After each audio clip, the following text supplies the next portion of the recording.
Hi అండి అందరికీ. ఈరోజు ఉదయాన్నే పూజ చేసుకోగానే అయితే గోశాలకు వెళ్ళామన్నమాట. మేము ఎప్పుడైనా సరే పండుగలు అయినా నార్మల్గా మంత్లీ ఒకసారి అయినా ఇట్లా గోశాలకు అయితే వెళ్తామన్నమాట. మంచి ప్రశాంతంగా అనిపిస్తుంది.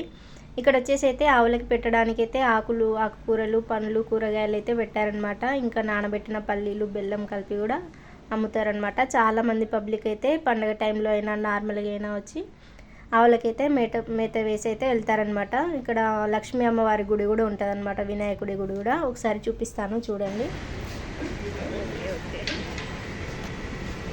ఇది నాకు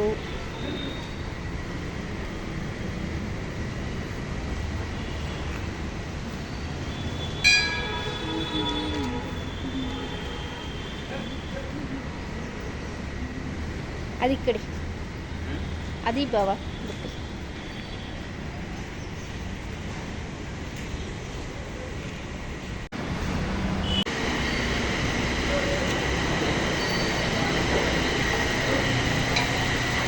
ఈ ట్రస్ట్ వాళ్ళు అయితే మనకి చాలా వరకు గోసంపద అయితే తగ్గిపోతుంది కదా వ్యవసాయానికి సంబంధించి. ఇంకా వయసు మీద పడే కొద్దీ ఆవులు వ్యవసాయం చేయలేకపోవడని ఆవులు లేదా ఆరోగ్య సమస్యలతో ఇబ్బంది పడుతూ కొన్ని ఇంకా దెబ్బలు తగిలి ఇబ్బంది పడుతూ ఉంటాయి కదా. సో వాటిని కూడా వీళ్ళు తీసుకొచ్చి చాలా జాగ్రత్తగా చూసుకుంటారనమాట. ఇది వచ్చేసి అయితే దాదాపు 3-4 ఫ్లోర్లు అయితే ఉంటుంది.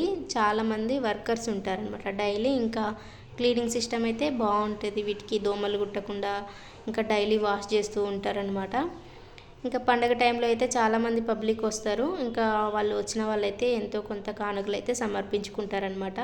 సేమ్ గుడిలో ఎలాగైతే పూజలు చేస్తారో ఇక్కడ ఆవులకి కూడా అట్లనే పూజిస్తూ ఉంటారనమాట. ఇంకా మార్వాడి వాళ్ళు కూడా వాళ్ళకి చాలా సెంటిమెంటే కదా. సో వాళ్ళైతే ఇంకా చాలా జాగ్రత్తగా ఉంటారనమాట. ఇక్కడైతే చాలా పూజలు ఇక్కడ బాగా జరిపిస్తూ ఉంటారు ప్రతి పండగకి అయితే. ఇంకా మేమైతే ఫస్ట్ ఫ్లోర్కి వెళ్ళేసి అయితే వచ్చాము కదా. ఇంకా నెక్స్ట్ గ్రౌండ్ ఫ్లోర్లో కొన్ని ఆవులు ఉన్నాయి. ఇంకా వాటికి కూడా మేత తీసుకెళ్దాం అనేసి అయితే వెళ్తున్నాము. ఇంకా డైలీ వస్తారు కదా. సో వచ్చిన వాళ్ళైతే ఇలా గడ్డి తినిపిస్తూ ఉంటారనమాట.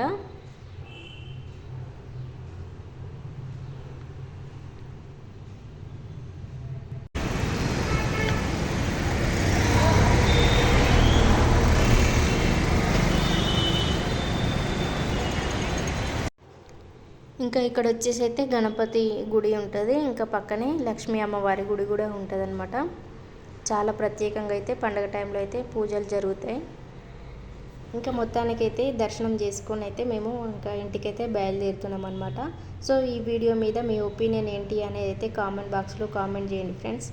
ఆవులని కాపాడుకోవడం మన ధర్మం కదా. సో వీడియో నచ్చితే మాత్రం లైక్ చేయండి.